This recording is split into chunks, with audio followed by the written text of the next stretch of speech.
And a good midday Saturday to you, Roger Hill of Wuthering Heights. This weather outlook is driven by 802cars.com.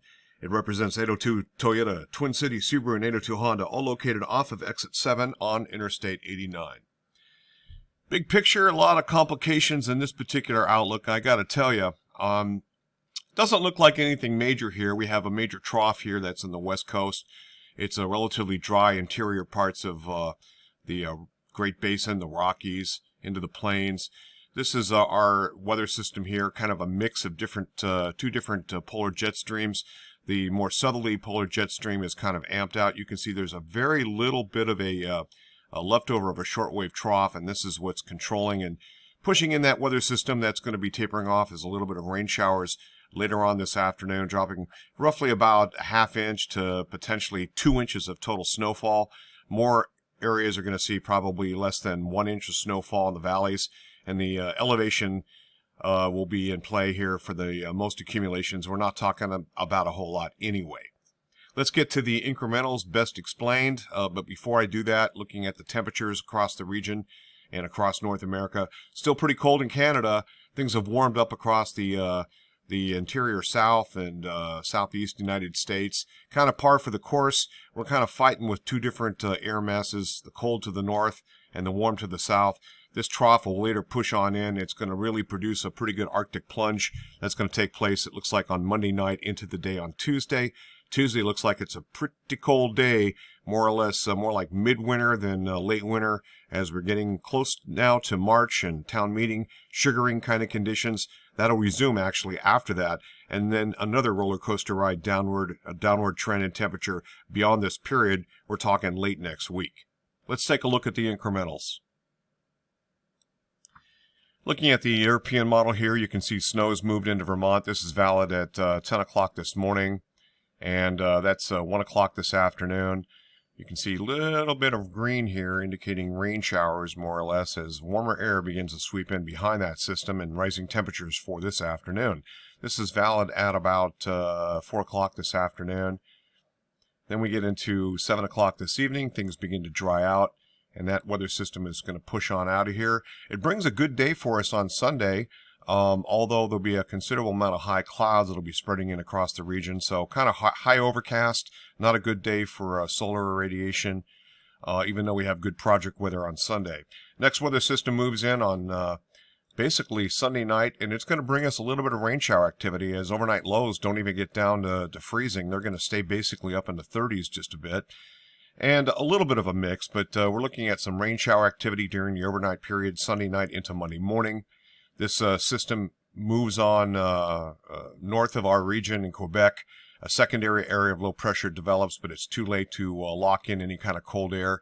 So we're kind of in a free flow there. And then it looks like Monday we'll actually have a part of the day that's going to be relatively dry, especially in the morning and through about maybe late afternoon. And then late in the day, we're starting to see some flurries work on in. But right now I am anticipating Monday to be a mostly kind of day that's probably going to be okay for project weather, but it's going to be kind of a narrow window. Needless to say, we have an Arctic front. You can see the pressure gradient, this kind of kink right here. This is definitely an Arctic front, and that is pulling down some mighty cold air. And this Arctic front is also going to be a blast of wind. This takes place now on Monday night into about midday on Tuesday. You can see that pressure gradient is really tightened up, 1032 hectopascal area of higher pressure, a 985 area of low pressure departing Nova Scotia, and that is kind of the indicative scene here for a pretty strong northwest wind event, and more than likely it's going to be probably the most problematic for this particular period for utilities, where there could be some scattered to isolated tree limb or tree damage. We'll have to wait and see that again for Monday night into about midday on Tuesday with some decent mixing. Now this is valid at about 4 in the morning. This would be 7 o'clock, so already the snow has moved on out. We're still seeing some pretty tight pressure gradients, but much better mixing conditions work in. And with sun shining, it takes down those high velocity winds aloft and mixes them down a little bit lower into the valley. So interior areas along the eastern side of Vermont, I'm anticipating a few outages. Now this area of higher pressure, 1033 hectopascal, it's not headed so much for Vermont. It's going to take a kind of a southeast track here, and you can see it kind of gets wiped out. And this ridge of higher pressure centered off the middle Atlantic coast will be enough to bring us a pretty decent afternoon on Tuesday, as those winds gradually do calm on down. And this is valid at about 10 o'clock in the evening on Tuesday. Okay, beyond that point, a little bit quieter conditions begin to work in, and most of the heavy weather is really going to be kind of front-loaded during this period. So heads up on that. Now we're into Wednesday here. We start to get into a pretty good day for Wednesday, as well as potentially on Thursday, although we do have a little bit of flurries with a secondary kind of Arctic front kind of reinforcing, and that gives us a little shot of flurries in the morning hours. That's valid about 10 o'clock Thursday morning. Beyond that period, it's much quieter. We have a kind of a series of areas of higher pressure that are going to be pushing into the region. Still kind of a northwesterly flow. That typically suppresses the jet stream down at much lower latitudes, and eventually there will be one or two of these kind of working off the middle Atlantic coast, not affecting us here in the northeast United States or northern New England. Switching over to the GFS ensemble, what you can see here is the 3-hourly QPF. This is our frontal system today, Saturday, a break in the action, and you can see there's not a whole lot to see here, and we're looking at fairly minutiae amounts of precip. So a little bit on the lower end once again, and that has been kind of the case. The total amounts of precipitation going through this entire and beyond this period is we're talking about 0.6 of an inch total, and really a lot of it is going to be again front loaded as I described. This will be all in the form of snow, except for one little part not showing up right now in the GFS ensemble. And again, the storm track being suppressed off to the south, you can kind of see where the heavier amounts of precipitation, that's 2 inches, 3 inches, and so forth, up into parts of West Virginia and so forth. For our neck of the woods, though, we're looking at about half an inch to about 1 inch amounts. A little bit more in eastern parts of New England, especially with the Saturday system that we're seeing today. It actually powers up as it gets into New Hampshire and Maine just a bit. Switching to temperature, you can see where the colder air is coming in right out of northern Alaska, the Alaskan North Slope, and then continuing into a bulk of which is really across Canada. And eastern Canada is in that sort of a above normal anomaly, and that's kind of where we are right now. And we're going to see most of this over the weekend before this Arctic plunge comes in bodily. That's going to take place again Monday night and into the day on Tuesday.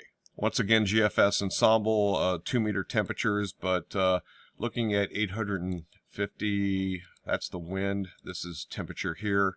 850 hectopascal temperatures. It does look like we get above freezing here just very quickly. It's very brief. And this is for a little bit of rain shower activity that's going to kind of move in on Sunday night into Monday morning, and then that exits out pretty quickly.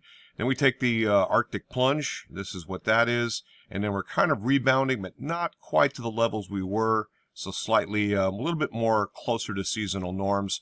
Still some sugaring aspects. The Moss weighted temperatures, the 5-day maximum temperature is about neutral overall. And then 3 days later, a little bit colder. But note, there's a lot of warming taking place in the northern tier, and eventually that's what will work in around the corner, well around the corner. Okay, what you're looking at here is climatology of precipitation, and we're just going to pick a county, one of the counties that show the least amount of precipitation. I think might be Bennington, and maybe even Caledonia gives it a run for its money. We use Bennington just for the heck of it here. So this is month to date, this month here for month of February. This is our last 30 days. Note, this is 100%.